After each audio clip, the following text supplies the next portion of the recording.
turn it off. No, you gotta turn it off. For God's sake, stop it! Stop it! Stop it! Stop it! Stop it! Stop it! Stop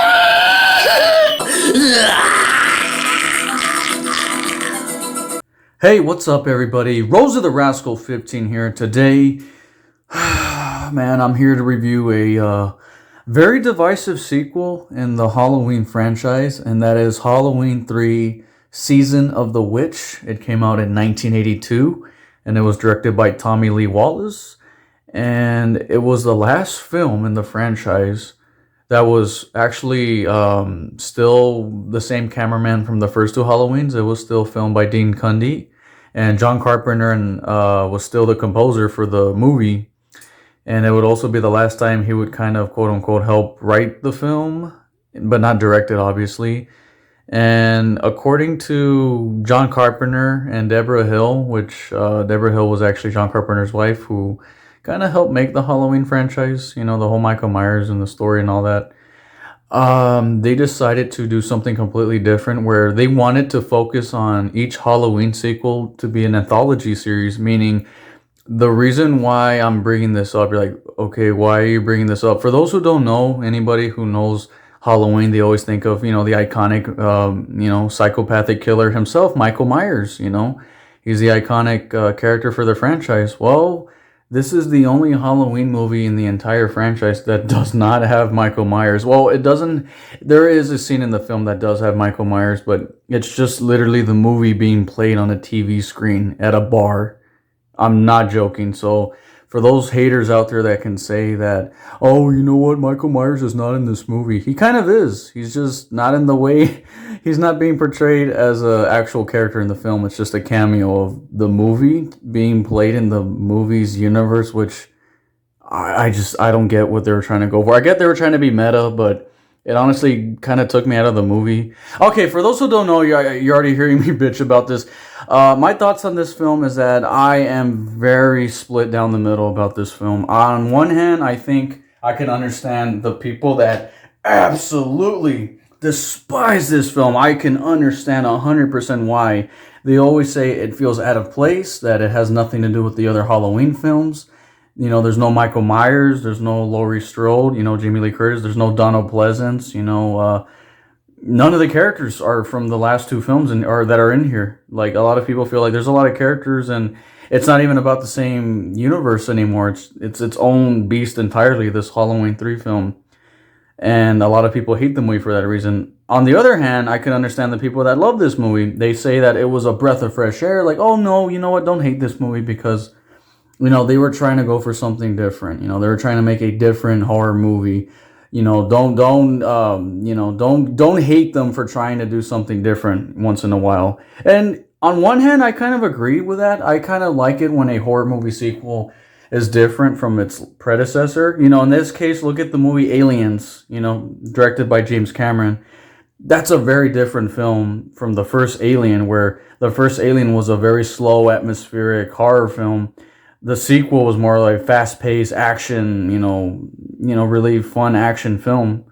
So I can get where a director wants to go a different tone and style for the sequel. And look, long story short, everybody, I'm rambling about basically, it's because I have to talk about this because it's very important, because a lot of people don't understand why this movie is very divisive. If you're not a Halloween fan, you probably don't even care. But if you are a Halloween fan, you probably understand, you know, your side of the argument could be like, I hate this film because it doesn't have Michael Myers. It has nothing to do with Halloween. Or there's the people that are actually love the movie and they're like, I like this film. It does have to do with the holiday Halloween. In fact, actually, in people's defense, this movie actually has more to do with the Halloween holiday than actually Halloween. I mean, this movie actually features a story. Look, first of all, let me just get the story out of the way. The story synopsis.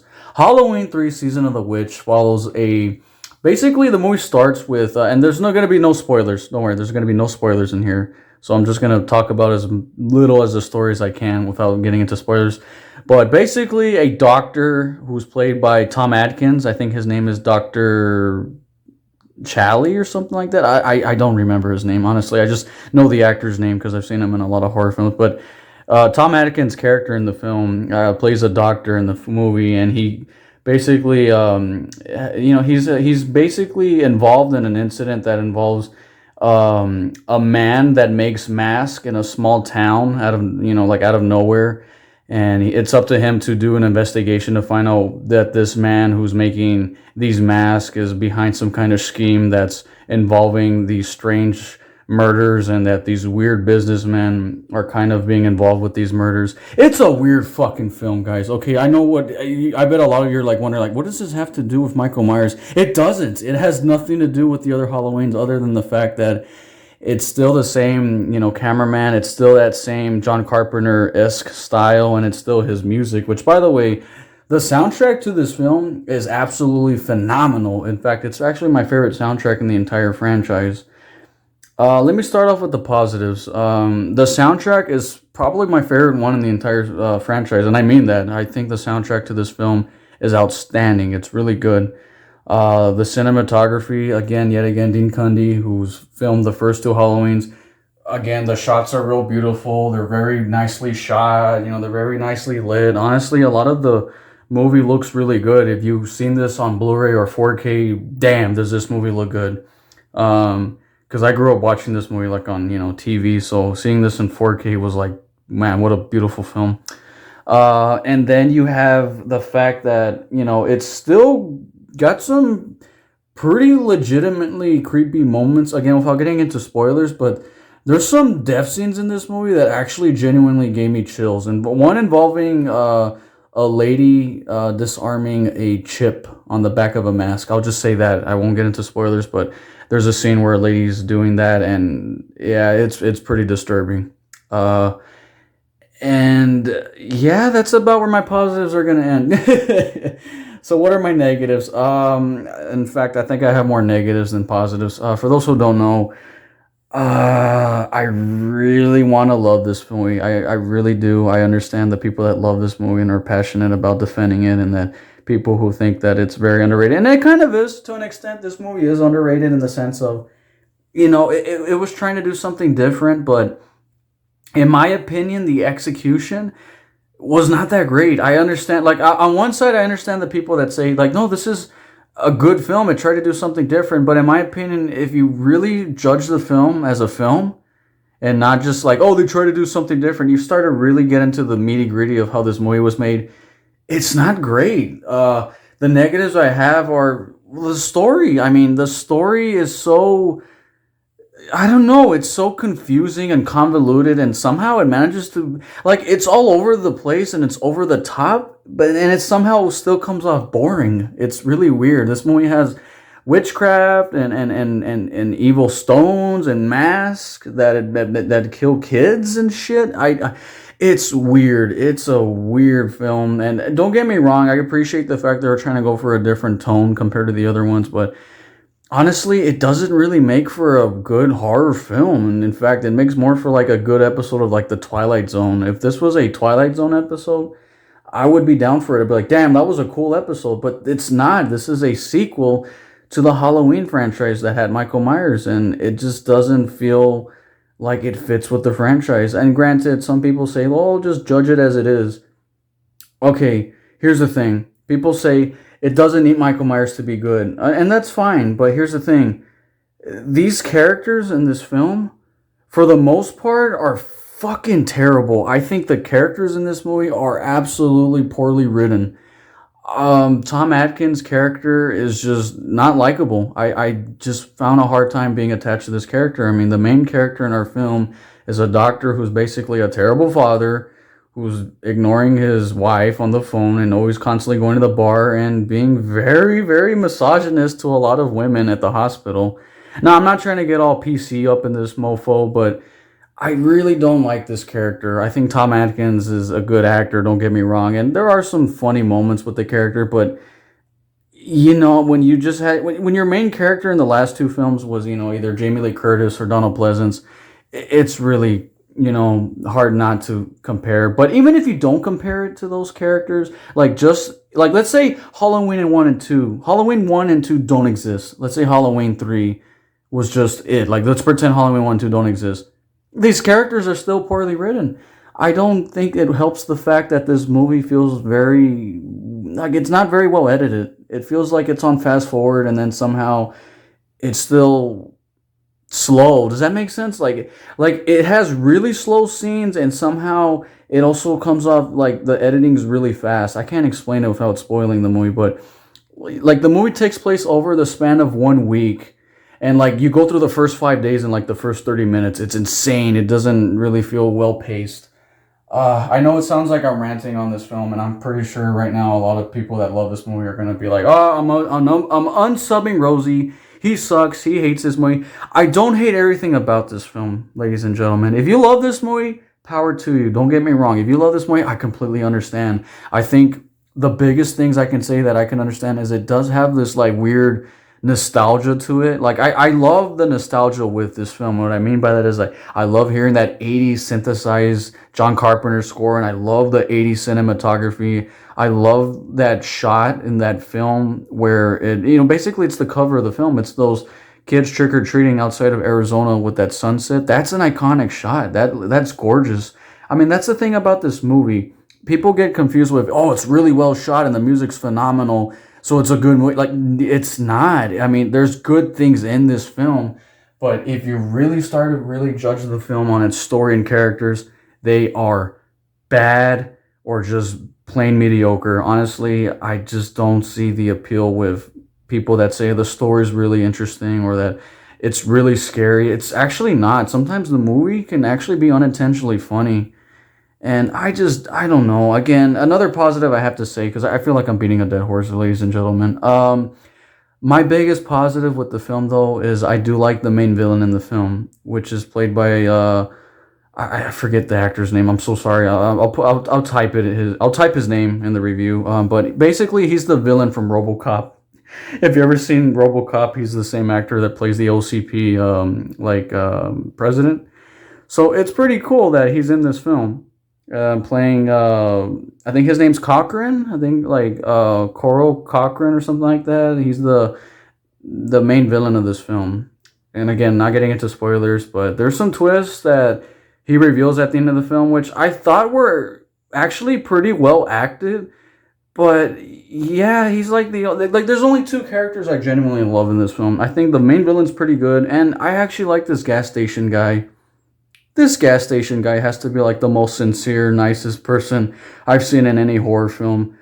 I'm serious, people. This character, in the first 10 minutes, I was like, why couldn't the whole movie just be about him?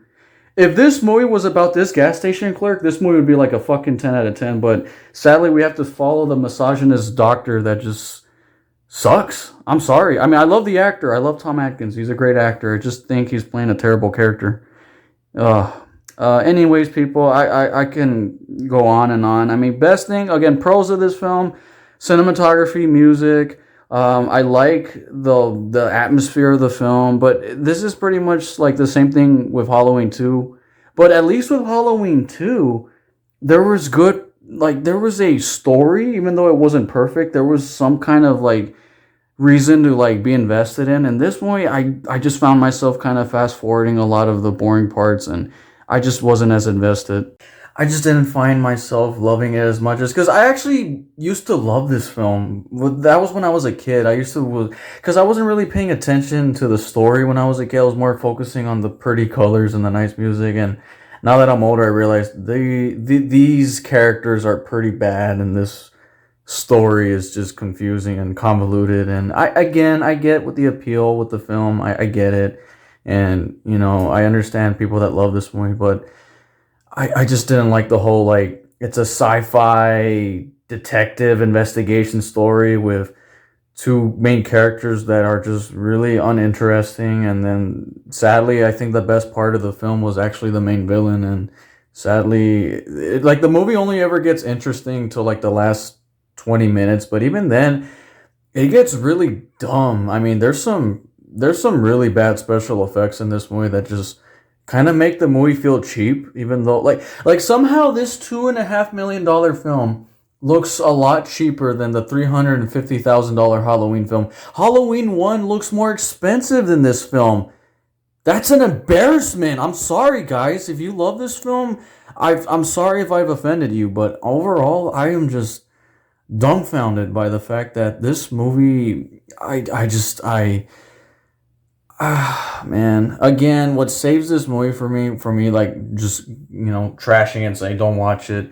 Because, like, I know what you're thinking. Should I still watch this? I would still say watch it because the experience is at least somewhat memorable, but just keep in mind this movie is very different if you've already got used to the Michael Myers and slow atmosphere. Just be open-minded about the fact that this movie is going to be very different, but yeah, overall, I'm gonna give this movie, and I'm gonna piss so many people off with this score, but I'm gonna give Halloween 3 Season of the Witch a 4 out of 10. Oh no. I know that's a really low score. I know some people are being like, "Oh, Rosie, no, I love this movie. Give it a 7." Or some people that really hate this are like, "No, it's the worst movie in the franchise, Rosie." And by the way, this is by far not the worst movie in the franchise. Not for me. I mean, at least with this movie, there's stuff I like. We'll get to the later Halloween movies in the future. Guys, I'm going to be taking a break from the Halloween films. In the future, I'll probably rewatch Halloween's 4 through 6, aka the Thorn trilogy. I'll probably review them. I'll probably watch them during October, and I'll give you my thoughts on them. So expect another Halloween review next month. But yeah, Halloween 3. Look, Halloween 1, I'm going to give that film a 9 out of 10. I think it's a phenomenal film. The only flaws with Halloween 1 are just that some of the acting can be pretty and that there are, the story is, I mean, let's be honest, Halloween 1 story isn't going to win any awards, but the movie's really, really well directed, and it's very intense, and it's very full of tension.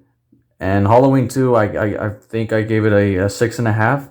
The more I think about Halloween 2, I don't know if I want to change my score. Honestly, I feel like I should have given that film a 6 out of 10. I mean, honestly, there's a lot more issues with that film than I said in my review, but I kind of have nostalgia for that film. But yeah, if I take the nostalgia off, Halloween 2 is an easy 6 out of 10.